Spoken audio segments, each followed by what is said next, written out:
नमस्कार, NTV India news में आपका स्वागत है। मैं हूं साक्षी। पेश है आज की प्रमुख हलचल।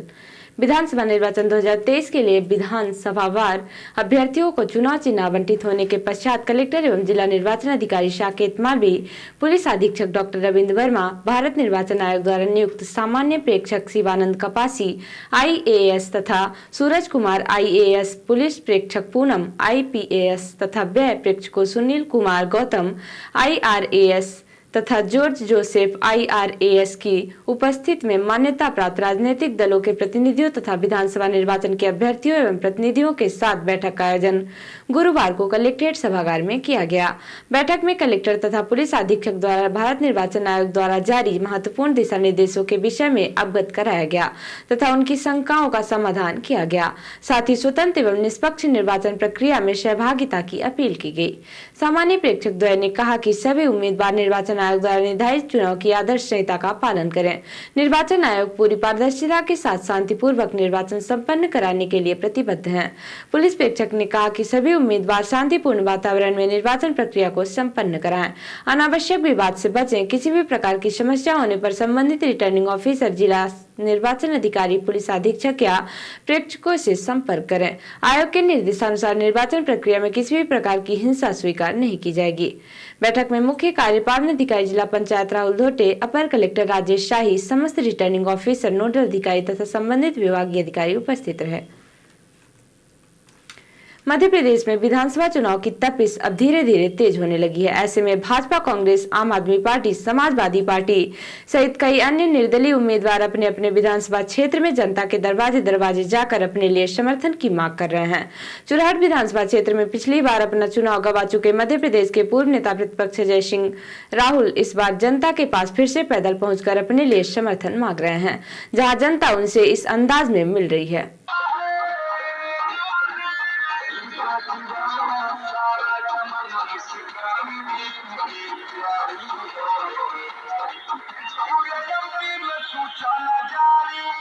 मध्य प्रदेश के पूर्व नेता प्रतिपक्ष चुराहट क्षेत्र से कांग्रेस उम्मीदवार अजय सिंह राहुल ने चुराहट विधानसभा क्षेत्र के ग्राम बघेड़ा, मवई, टिकट कला, पावा, डढ़िया, लोटनी, दुआरा, मदरही, टिकट खुर्द, पचोखर, पड़खुड़ी 586, टकटैया, साड़ा में जनसंपर्क एवं नुक्कड़ सभा को संबोधित करते हुए अजय सिंह ने कहा कि पिछले चुनाव में प्रदेश में कांग्रेस की सरकार बने, इसके लिए मैंने प्रदेश के कोने कोने में जाकर कांग्रेस की जीत के लिए यथाशक्ति अनुसार कार्य किया था।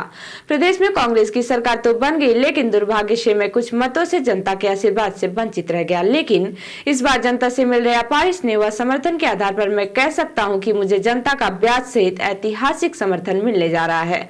अजय सिंह के जनसंपर्क के दौरान संबंधित गांव के लोग मौजूद रहते हैं और उनकी बातों को सुनते हैं।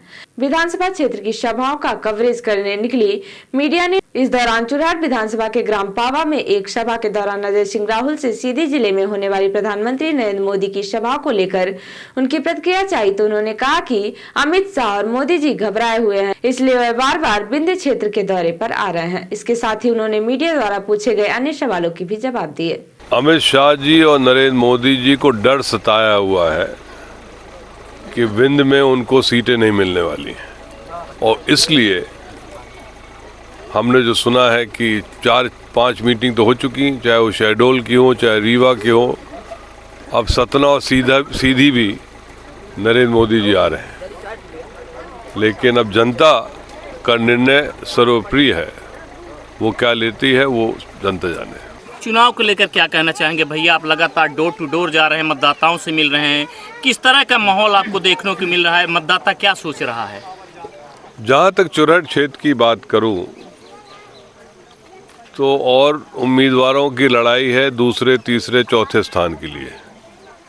हाँ, और उसके अलावा मैं क्या कहूँ। सांसद ने आज फिर से कांग्रेस पर आरोप लगाया कि कांग्रेस पूरे जो योजनाएं हैं, लाडली लक्ष्मी योजना या लाडली बहना, कांग्रेस की सरकार बनेगी तो योजना बंद हो जाएगी। जरूर बंद हो जाएगी, लेकिन उससे बेहतर योजना कांग्रेस चालू करेगी। ये 1000 रुपये इनकी लाडली बहना है, हमारी नारी सम्मान 1500 रुपये है। तो वो सही कह रही हैं कि उनकी योजना फ्लॉप है, हमारी योजना चालू होगी। कांग्रेस को लेकर अब कीड़े मकोड़ों की बात होने लगी है, और अब आज तो आरोप लगा है कि कांग्रेस लोगों को पैसे बांट रही है।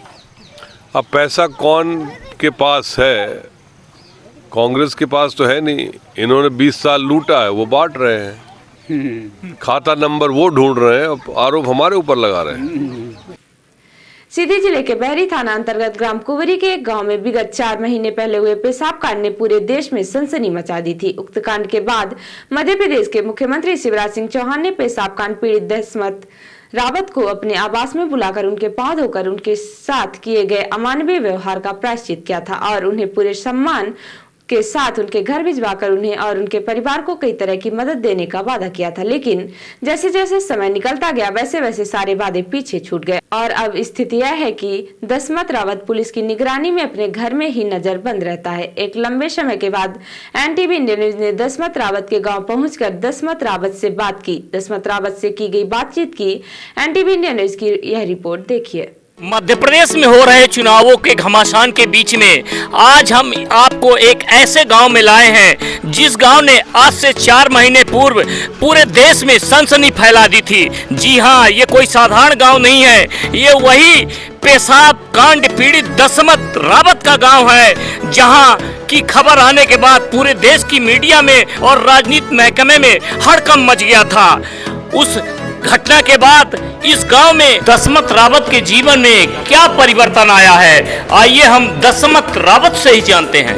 दसमत जी, आपके साथ जो विगत 4 महीने पहले घटना हुई थी, उसके बाद अब 4 महीने बाद आपके जीवन में, आपके जीवन स्तर में क्या क्या फर्क आया है? हमको कोई फर्क नहीं आया है। 4 महीने से पुलिस लगी है। जो पैसा हमको मुख्यमंत्री दिए थे 6.5 लाख, इसमें हम टैंक लगवा दिए हैं उसी पैसा से।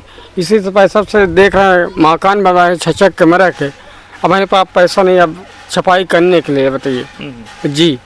हमारी मांग ये थी, मुख्यमंत्री बोले थे कि दसमत तुम घर बनवाओ। घर तो बनवा लिए, बोले थे घर बनवा तुमको नौकरी देंगे। घर बनवा लिए, हमको नौकरी भी नहीं मिल रही है। दसमत रावत के साथ हुई पेशाब कांड की घटना सामने आने के बाद मध्य प्रदेश के मुख्यमंत्री शिवराज सिंह चौहान ने दसमत के पांव धोकर उनके जख्मों को धोने की, उनके अपमान को दूर करने की कोशिश की थी। लेकिन कुछ महीने बाद ही दसमत रावत का मोह अब मामा से भंग हो गया है। दसमत रावत का कहना है कि वो जब फोन करते हैं तो अब उनका फोन भी नहीं उठाया जा रहा है। ये बताइए, तो आपने बात तो की होगी, मुख्यमंत्री साहब से फोन लगाया होगा ना? सर फोन बहुत दिन लगा रहे हैं मगर हमारा फोन ब्लैक लिस्ट में डाल दिया ना जी। अब इसे ब्लैक लिस्ट में कौन डाल दिया? मुख्यमंत्री को पीए जो बोलते हैं, हाँ। वो खुद हम फोन लगाते थे, फोन हमारे नहीं उठाया, ब्लैक लिस्ट में डाल देते हैं जी। तो हम अब क्या किसके फोन लगाएं? यहाँ के जो भाजपा नेता हैं, जो जी प्रत्याशी हैं, कोई नहीं आता है ना। कल ऋतिक पाठक आए थे, बोल और उस टोला में हमारे गाँव में उस टोला में बुलवा रही थी, हाँ। बोले दसमत साहब सम्मानी से तुमको माला डालेगा, मैं हम तुमको डाले। हम ये भी बोले कि तुम हमारे गांव में आइए, हम बंधन में भी पड़े, हमारे पीछे पुलिस लगाएंगे, साहब पुलिस लगाए हैं। बोलते हैं दसमत को कहीं जाना नहीं है, 18 तारीख भरे मैं बरी होगा।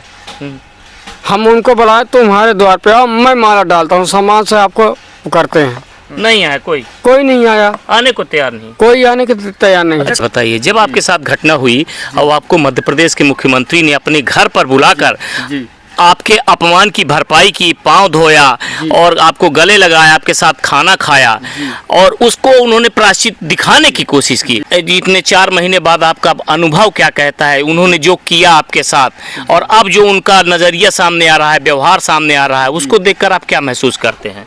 उनका नज़ारा तो हम मान लीजिए सर क्या बताएं, वो तो हमारी पूरी समाज जितनी थी, झारखंड, यूपी, बिहार, छत्तीसगढ़, सब दबा दिए थे, तब मामा हमको बुलवाए थे। जब से बीत गया कोई फ़ोन न फक्कर, हम फ़ोन लगाते हैं, कोई हमारा फ़ोन के नहीं हो रहा है। पेशाब कांड की घटना के 4 महीने बाद दसमत के जीवन में बहुत बड़े बड़े बदलाव आए हैं। इस दौरान दसमत को अब एहसास हो गया है कि उनका उपयोग राजनीतिक नफे नुकसान के लिए किया गया। दसमत का कहना है कि अब तो उनका फोन भी नहीं उठाते हैं, इसलिए उनको ये लगता है कि उनके साथ छल हुआ है। राजनीति में उसे चाणक्य कहते हैं, जो व्यक्तियों और परिस्थितियों का अपने राजनीतिक नफे नुकसान के हिसाब से से उसका लाभ उठा सके। दसमत पेशाब कांड में किसने राजनीतिक लाभ उठाया, इसको जनता समझ सकती है। एनटीवी इंडिया न्यूज के लिए धर्मेंद्र की रिपोर्ट।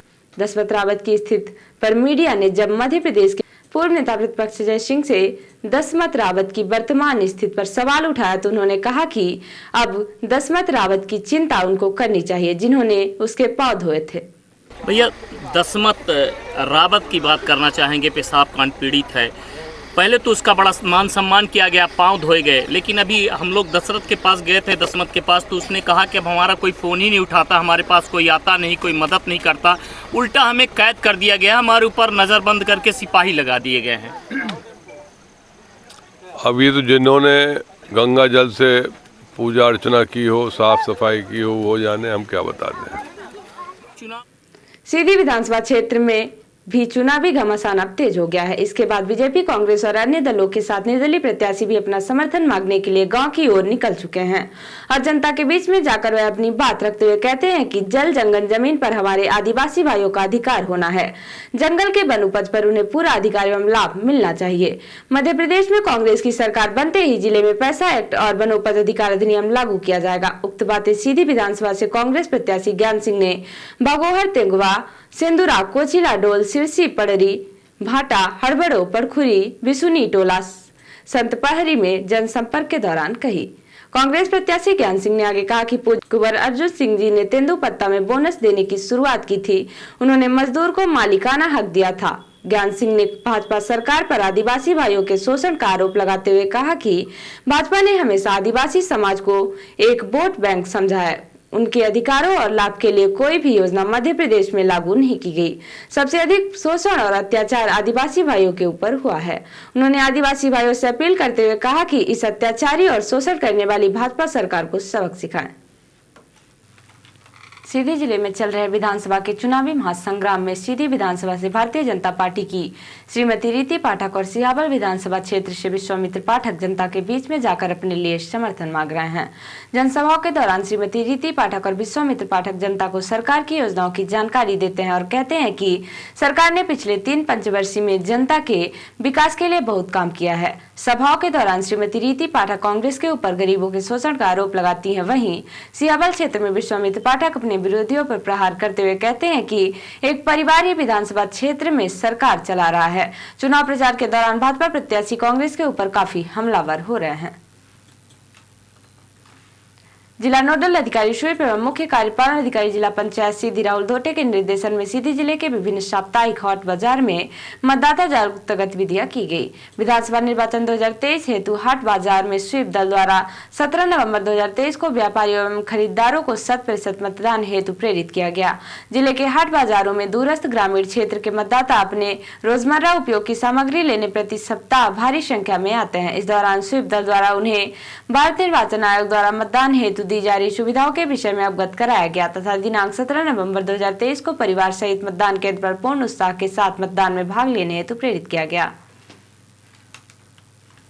और अब पेश है प्रादेशिक हलचल। सिंधिया बोले जय वीरू चोर हैं। कांग्रेस ने पूछा शिवराज तोमर पर क्या विचार। तोमर ने कहा था हम पुराने जय वीरू। एमपी में कांग्रेस ने 39 बागियों को पार्टी से निकाला, 6 साल के लिए बाहर। निर्दलीय दूसरी पार्टियों से चुनाव लड़ने पर एक्शन। सुरजेवाला बोले कांग्रेस सरकार आई तो शिवराज की जांच होगी। कहा एफआईआर के बाद भी पटवारी भर्ती परीक्षा कराई। हरदतिया के बड़ौनी में प्रचार के दौरान भिड़े कांग्रेस भाजपा के कार्यकर्ता। पुलिस ने दोनों पक्षों पर मामला दर्ज किया। और अब पेश राष्ट्रीय हलचल। महिला आरक्षण तुरंत लागू कराना मुश्किल। एससी बोला पहले लोकसभा विधानसभा में सीटें रिजर्व होंगी। ईडी ने रांची जेल की तलाशी ली। मनी लॉन्ड्रिंग मामले में गवाहों को प्रभावित करने की साजिश का इनपुट मिला था। अमेरिका में साल भर में 97,000 भारतीय गिरफ्तार। अवैध तरीके से घुस रहे थे। अमेरिकी सांसद बोले भारत में रहने से डरते हैं। और पीएम मोदी की डिग्री मामले में सुनवाई टली। गुजरात यूनिवर्सिटी ने सीएम केजरीवाल और संजय सिंह के खिलाफ दर्ज कराया है मानहानि केस। तो ये थी आज की प्रमुख हलचल। नमस्कार।